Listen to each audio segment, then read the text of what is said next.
By the time Owen Marsh reached the field that morning, all 12 of his animals were already in the circle. He had not put them there. Nothing had. The farm sat on a gentle slope above the creek, the way most Ozark farms sat. Oriented to water, oriented to the sun, the fields running east to west so the crops got the full day. Owen had worked it for 14 years. He knew every part of it the way a man knew the features of a face he saw every morning. He knew where the cattle grazed. He knew where the mules stood in the evening, at the southeast corner of the pasture, near the gap in the fence where the grass was better. He knew where the hogs rooted, the particular section of the low field where the ground was soft enough for them. He knew where each animal went at each hour of the day, because animals were creatures of habit, and so was he. And the patterns of his farm were the patterns of his days. On the morning of September 14th, he went out at first light. He followed the same path he followed every morning, barn first, then the lower field, then the upper. The barn was empty. The lower field was empty. He stood at the barn door and thought. He went around to the upper field. Every animal on the property was in the upper field in a circle, not near each other, not clustered the way animals clustered in weather, pressing together for warmth or shelter. In a circle, a precise circle, a ring of animals, 3 cattle, 4 hogs, the mule, 2 ewes, a ram, and the farm dog, standing at roughly equal intervals, all of them facing inward, completely still. He stood at the gate and did not move. The animals did not look at him. He was their person, their feed, their water, the voice that directed their days. Not one of them turned. They were looking at the center. Owen Marsh was 41 years old and had been a farmer since he was old enough to do the work. He was not a man who made much of things he could not verify. He trusted observation, trusted the evidence of his own hands, trusted the particular intelligence of the animals he had worked alongside for 2 decades. He had come to believe, over those years, that animals were not simple. They perceived the world through senses he did not share, and they communicated through behavior that, if you paid attention, was readable. He had come to think the difference between himself and his animals was not intelligence, but channel.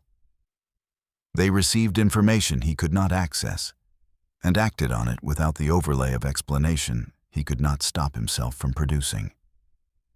He had kept livestock his whole working life.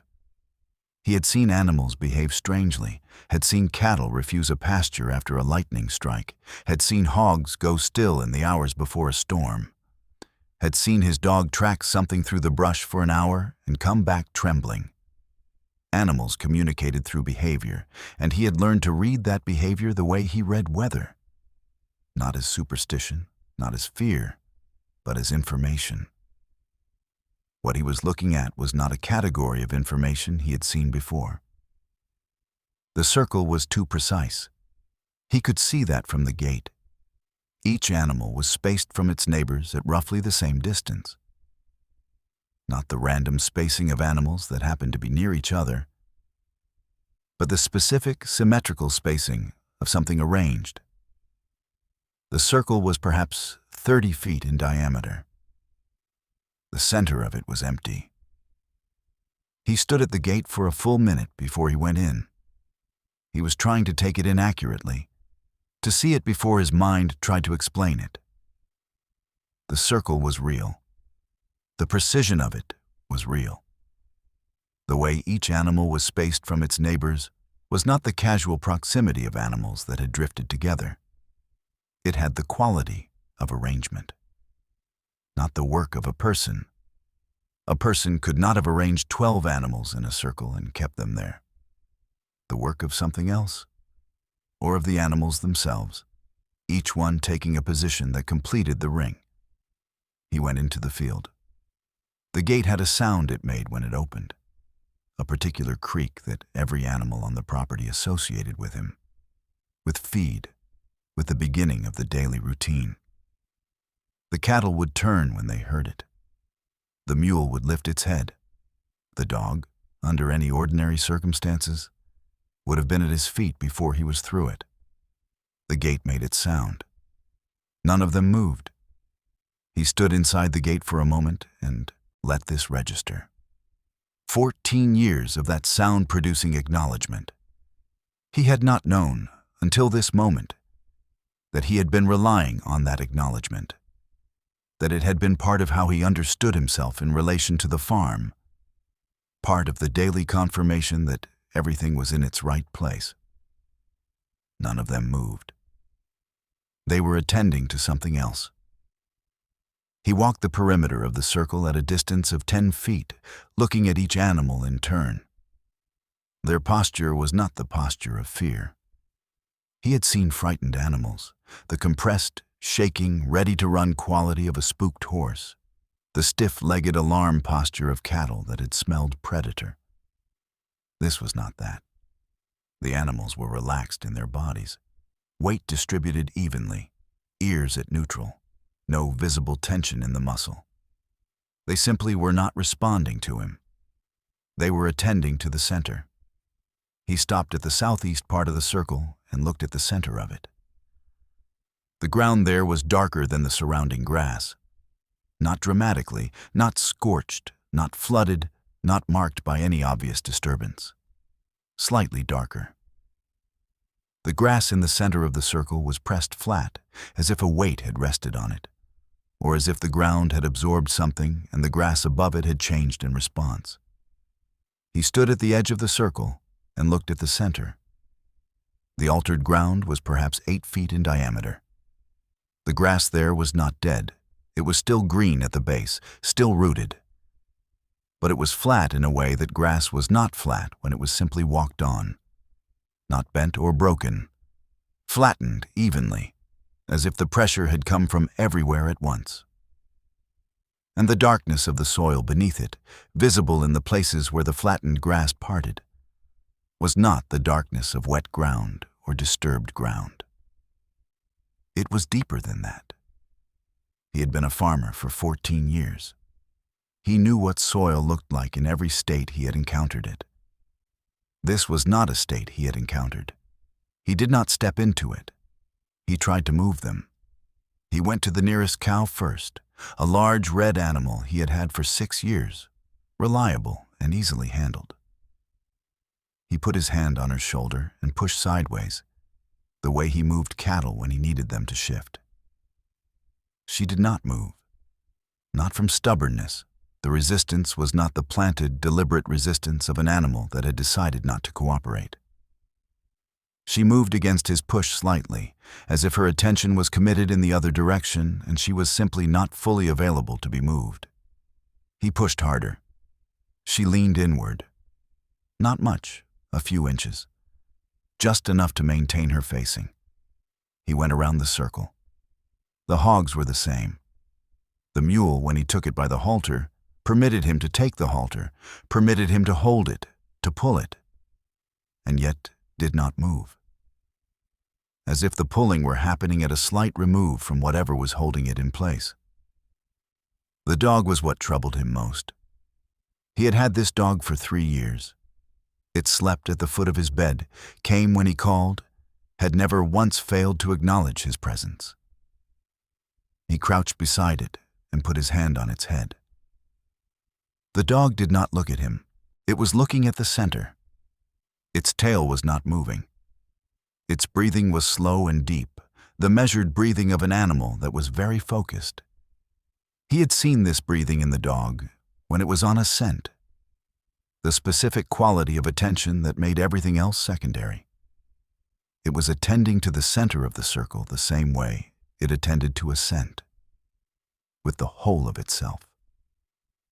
He put his face near the dog's ear and said its name. The dog did not respond. He had never spoken the dog's name without getting some acknowledgement, a tail move, a head turn. Nothing. He stood up and looked at the center. The grass was flat. The ground was darker. Nothing was there. He was not certain nothing was there. He stood up.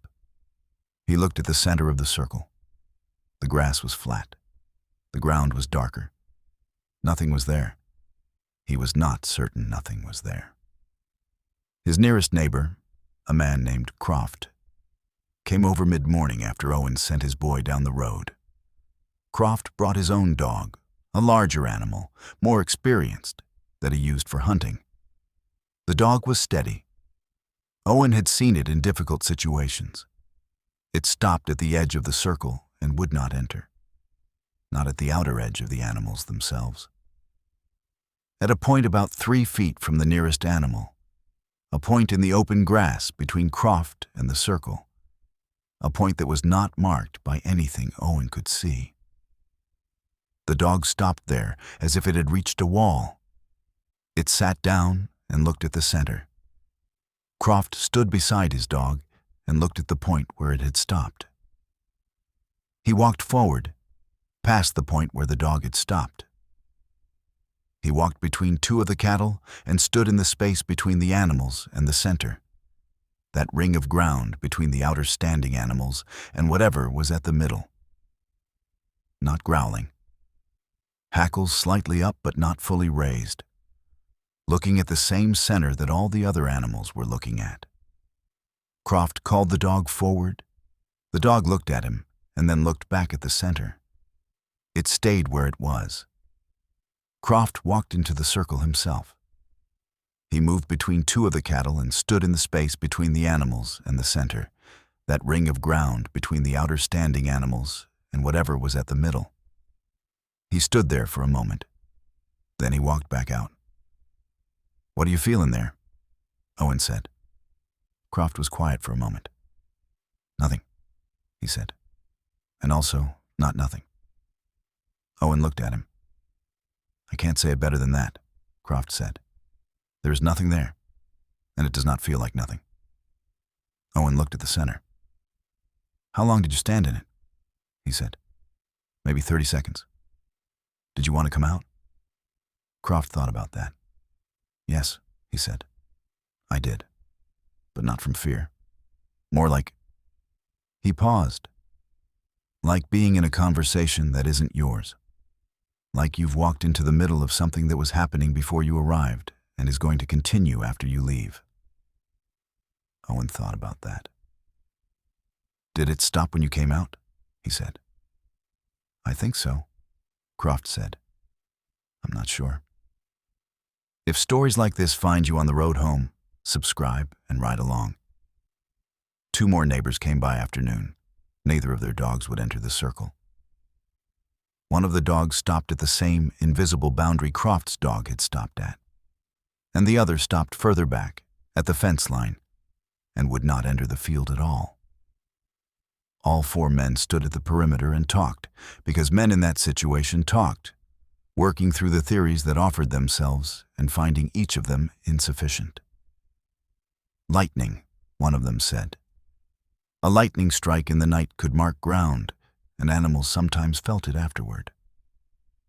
But Owen said it had not stormed. "A sickness," another said. "Some kind of shared sickness that made them act strangely." But they were not sick.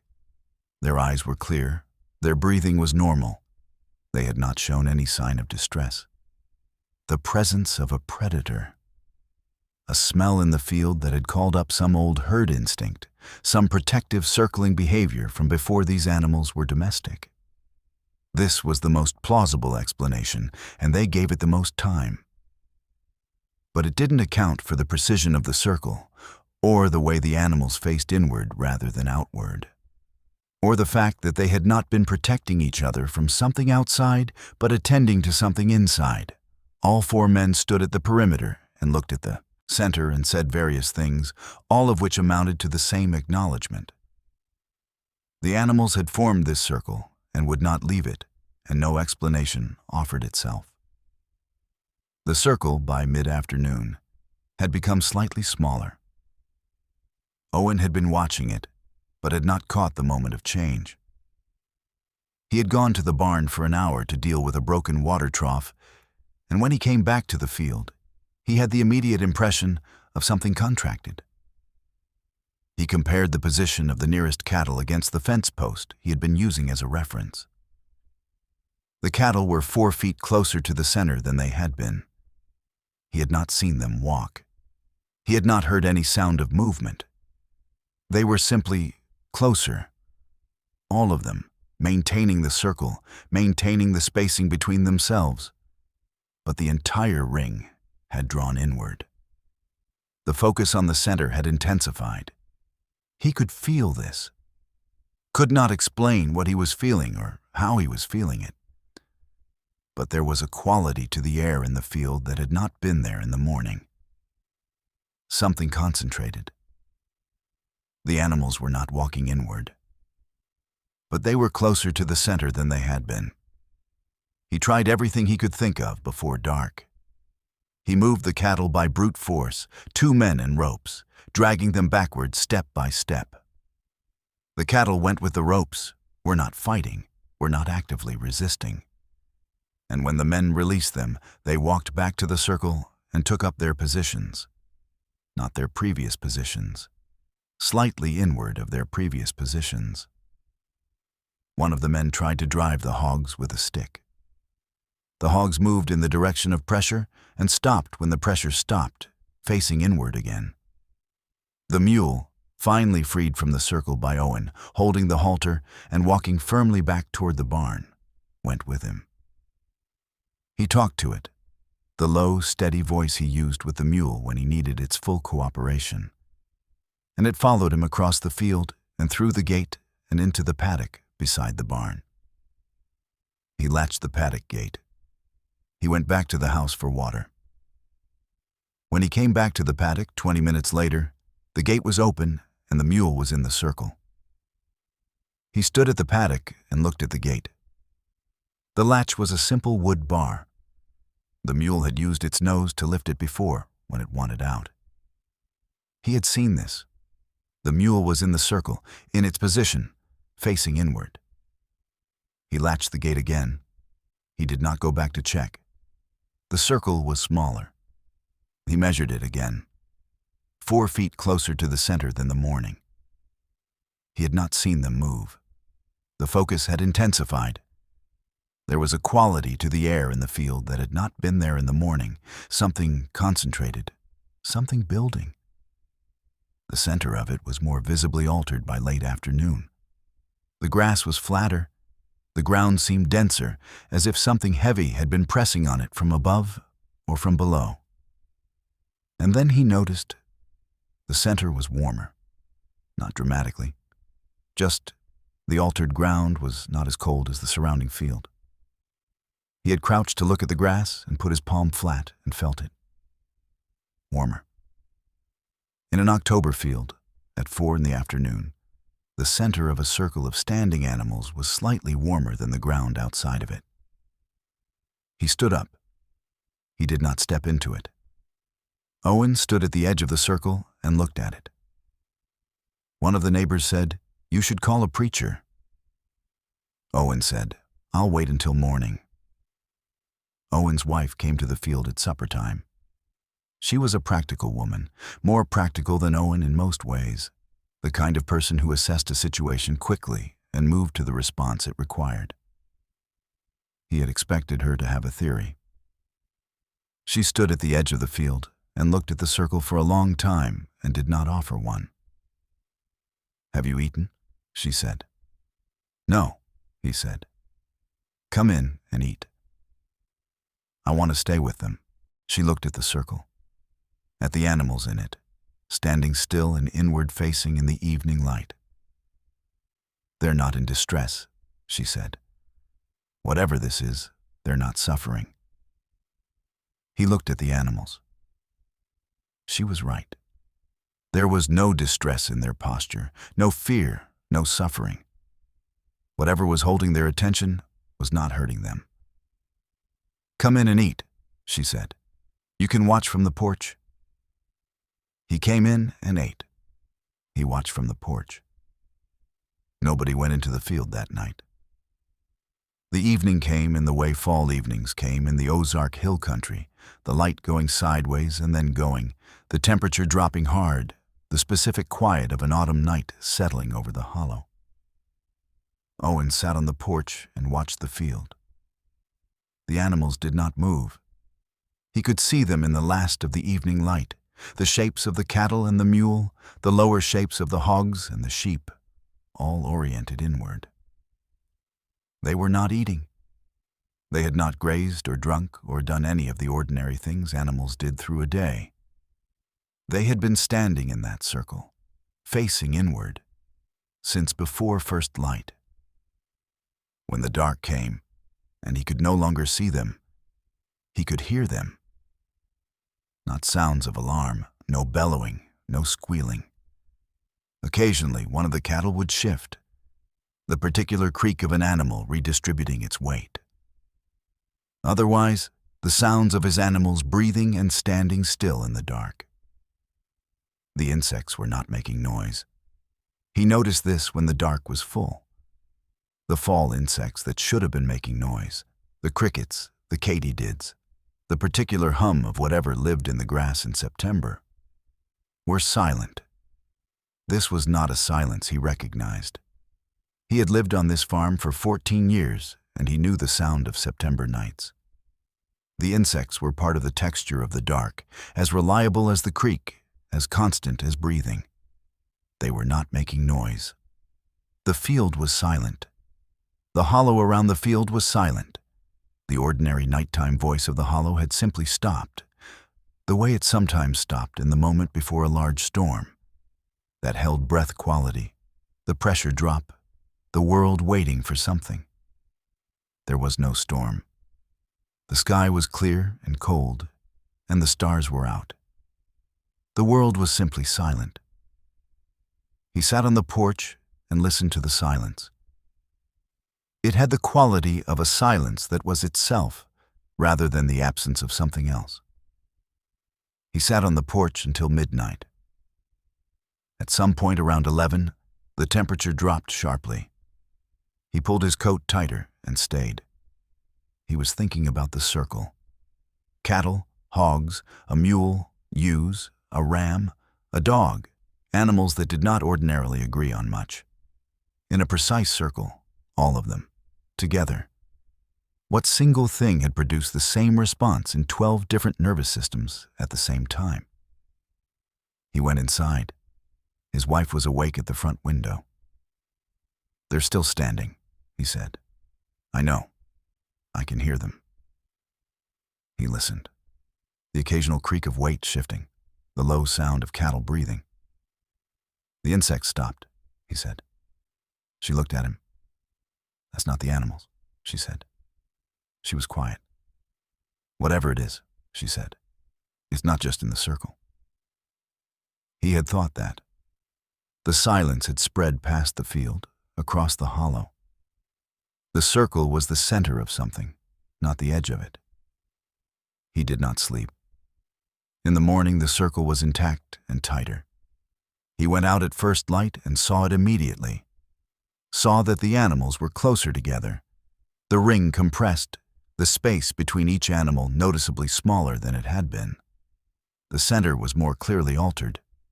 The ground within the inner ring of animals was flat and dense, and the particular color of ground that had been under something for a long time.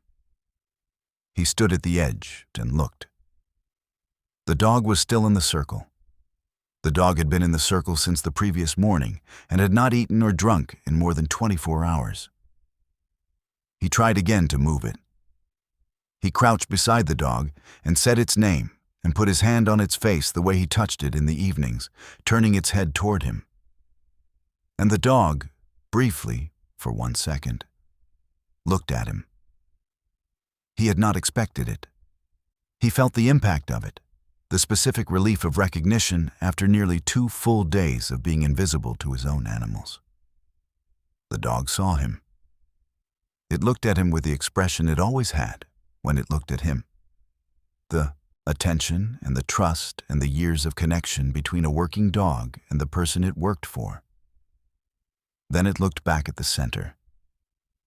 Not from stubbornness, not from willfulness, from whatever had been pulling its attention since the morning of the previous day, which was stronger than the pull of the person it had lived beside for 3 years.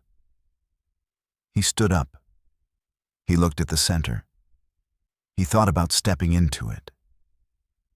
He had been thinking about this since the previous morning, when he had stood at the edge and felt the particular reluctance that had no obvious source.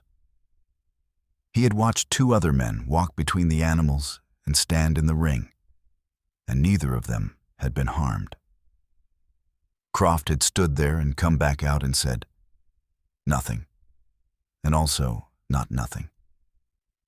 He thought about the center of the circle, about the ground that was darker and denser, about the flatness of the grass there, about whatever had been pressing on it or pressing outward from it, or occupying it in whatever way a thing occupied a space, without being a visible thing. He thought about stepping in. He did not step in. He watched the field instead. The morning of the second day had a particular quality that Owen recognized later as the beginning of the end of it, though he had not recognized it in the moment. The animal's posture changed slightly.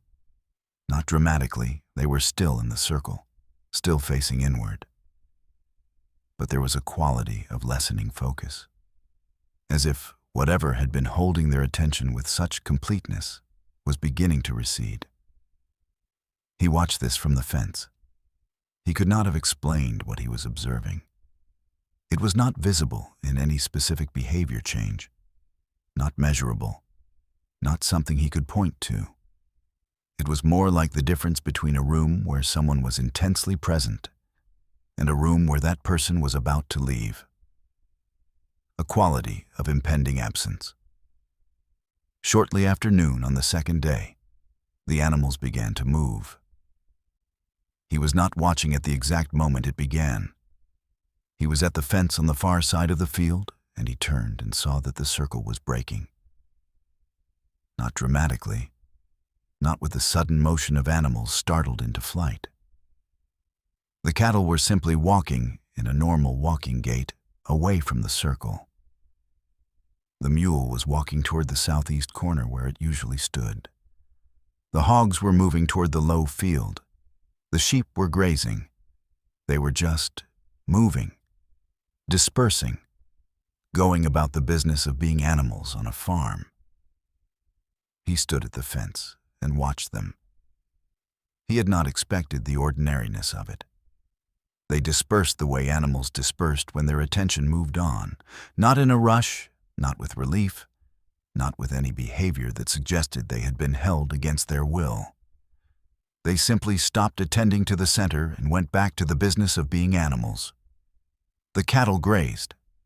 The mule went to the southeast corner. The hogs moved to the low field, as if the 30 hours had simply been the thing the day required. And now the day required something else. The dog came to him. It walked across the field and leaned against his leg, and he put his hand on it. Its tail moved once. He stood with the dog for a long time. He thought about what it had seen. He looked at the center of where the circle had been. The ground was altered. Significantly altered, more so than it had appeared that morning, as if whatever process had been happening there had been ongoing through the last hour, and had only recently completed. The grass in a circle of perhaps 10 feet was flat and brown-edged. The soil beneath it visible in places. The surface with the density of ground that had been under long pressure. He walked into it. The feeling, later, he described as, the air was different there. Not warmer, not colder. Different in the way the air was different in a room that had been occupied and recently vacated. The specific absence of something that had been present. He stood in the center of where the circle had been and looked at the sky and looked at the field and thought about what his animals had spent 30-some hours attending to. The feeling in the air, the difference Croft had noticed, the quality of a space recently occupied, was fading. He could feel it going the way you felt temperature going, the warmth leaving a surface, the specific presence of something becoming gradually less present. Something was departing. He stood in the center of the circle and felt it depart. It was not frightening. He would say this afterward and be believed, because he was the kind of man who was believed when he said things plainly. It was not frightening. It was large. It was old. It had no more attention for him than a river had for the bank it ran beside, aware of him in some basic sense, uninterested in him in every meaningful sense. It had come up from wherever it was and been present in this field for 30 hours, and now it was going back. And he was standing in the place where it had been, and the going felt like weather passing. He could not tell what it had been. He did not know if it had left entirely. He stood there for a while and then went back to work. The animals did not return to normal entirely. They resumed their routines, grazing, drinking, the ordinary patterns of livestock on a working farm. But none of them, in the days and weeks that followed, went to the area of the circle. Not close to it, not across it, not near it. They grazed around it. The mule, going to the southeast corner in the evening, took a wide route that added 50 feet to its path. The hogs, in the low field, stopped their rooting at a precise point that corresponded to the nearest edge of where the circle had been. The dog never crossed that area again. He observed this with attention in the first weeks after. Watched the dog's roots through the yard and the fields, watching for the moment it would approach the circle area normally again, the way it had before September. It did not. It had altered its patterns the same way the cattle had, the same way the mule had, routing around the altered ground, maintaining the distance, treating the circle area as something that required clearance rather than passage. He had not trained it to do this. The animals that came after, the new cattle in 1873, new dogs over the years, a pair of ewes he bought in 1875, did the same thing. He watched each of them discover the circle independently. The discovery was always the same: approach, stop, change direction. No panic, no visible alarm. Simply a decision to go around. As if the altered ground communicated something to animals that it did not communicate to him. A signal, a memory in the soil that persisted, that each new animal read and responded to. The dog never crossed that area again. Owen watched this and noted it, and did not try to change it. He had a practical relationship with what his animals knew, had always believed they processed the world through channels he did not have access to. If they had decided to avoid that ground, there was a reason for the decision. The grass in the circle did not come back properly.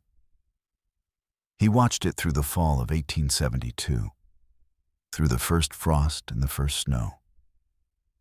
The snow, when it came, covered the altered circle the same way it covered everything else. The field was white and uniform, and you could not see the circle. He had thought, briefly, that perhaps the snow was the end of it, that winter would reset the ground, restore it, return it to ordinary. In March, when the snow was off, the circle was still there. He had stood at the fence in the early March thaw and looked at it. The ring of altered grass was still distinct, still the wrong color, still the wrong density. The surrounding field was greening up with the first spring growth. The circle greened more slowly, and what grew there was paler than the rest. He watched it through the fall and the following spring and the summer after. The ring of altered ground produced grass, but thinner than the surrounding field, and a slightly different color, a yellow-green rather than the full deep green of healthy Ozark pasture grass. The difference was visible. Anyone who came to the farm in the years after could see it from the fence, a circle in the upper field where the grass was not quite right. He did not plow it. He did not seed it differently. He left it as it was. The circle stayed with him. Not as a fear, he wanted to be clear about that when he told the account, because fear was the assumption people brought to stories of unusual things. He had not been afraid during those 30 hours, not in the way fear felt. He had been awed. There was a difference. Fear was about threat, about something that wanted to harm you. What he had felt standing at the edge of that circle, watching his animals attending to the center of it, was something other than threat. It was the feeling of proximity to something very large. The way you felt at the edge of a deep river, or at the top of a high ridge, or in the presence of a storm still miles away, but visible on the horizon. The feeling of scale, of your own scale suddenly apparent against something vastly larger. That was what the circle had given him, not terror, a sense of proportion. He had been 41 years old and a farmer, and had been measuring the world in farm terms, in acres and seasons, and the particular rhythms of land he knew well. And for 30 hours, something had been present in his upper field that measured things on a different scale entirely. He had stood at the edge of it. He had not stepped in. He still thought that had been the right choice. The circle stayed with him, not as a fear, not as a haunting, as a question he had stopped expecting to answer. He would think about it at odd moments, working the fence line in the fall, sitting on the porch in the particular September quiet that had always reminded him of it. He would think about the 30 hours of it, about what it had taken for 12 animals to stand in a circle without food or water for 30 hours, attending to the center. He thought about the dog most of all.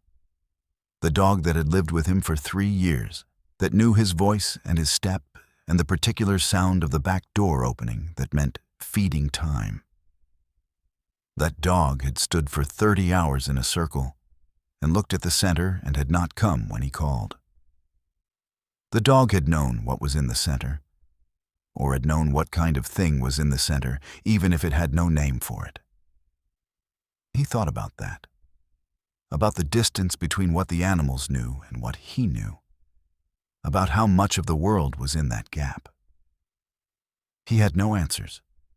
He had been a farmer for too long to expect answers from things the land did. The land did what it did, and you observed it, and you adjusted to it, and you went on. What he told people, in the years after, was the plain account. The animals in a circle, the duration of it, the altered ground, the animal's permanent avoidance of that area afterward. Croft, in later years, told a piece of it that Owen had not been in a position to observe. He had stood inside the circle on the first morning, had walked between 2 cattle, and stood in the ring between the animals and the center. Owen had watched him go in and come out. But what Croft described afterward was something Owen had not heard from him at the time.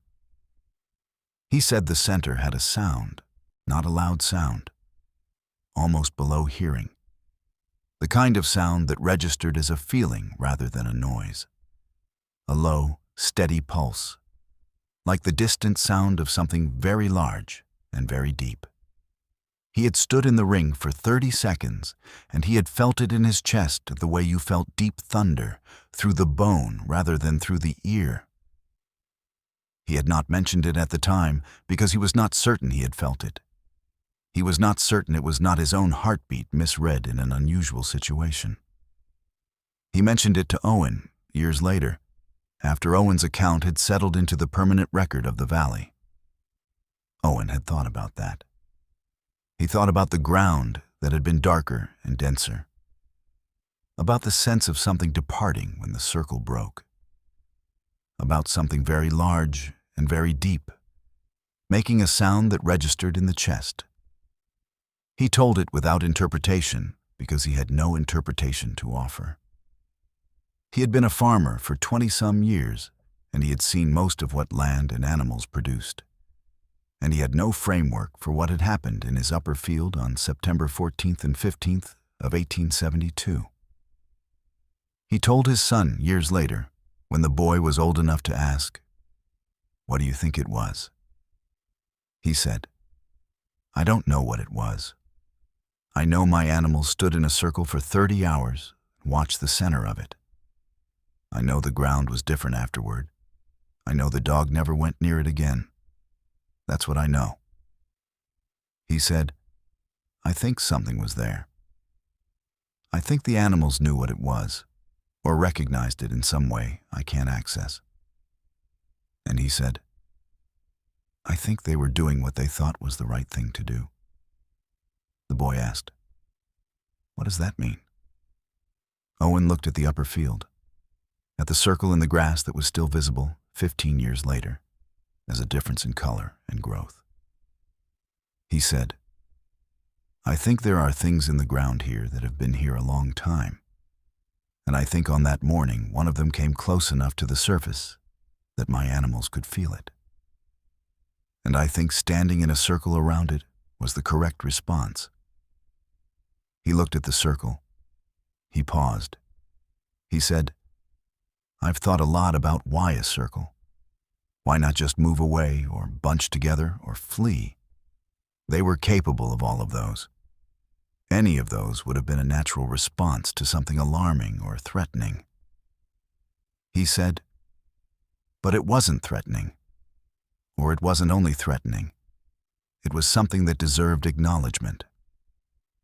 And I think the circle was the acknowledgement. The way you stand around something important. The way you make a ring around something that matters." He said, "I think my animals understood, in whatever way animals understand things, that something had come up from the ground and was present. And they stood around it and acknowledged its presence for as long as it was present." He said, "I think that was courtesy." The boy thought about that.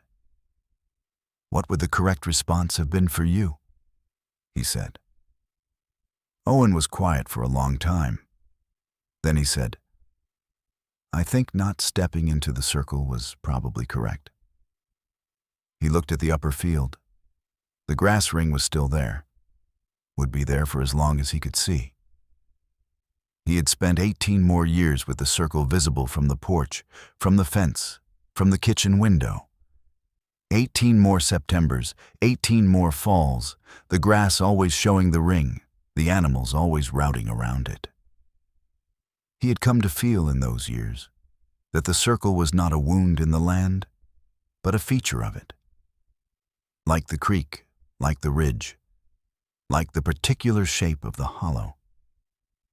It was part of what the place was. He had been the one who was there when it formed. He had watched 30 hours of his animals acknowledging something he could not see. He had stood at the edge and looked at the center and felt the specific human limitation of his perception against whatever it was that was there. He did not regret not stepping in.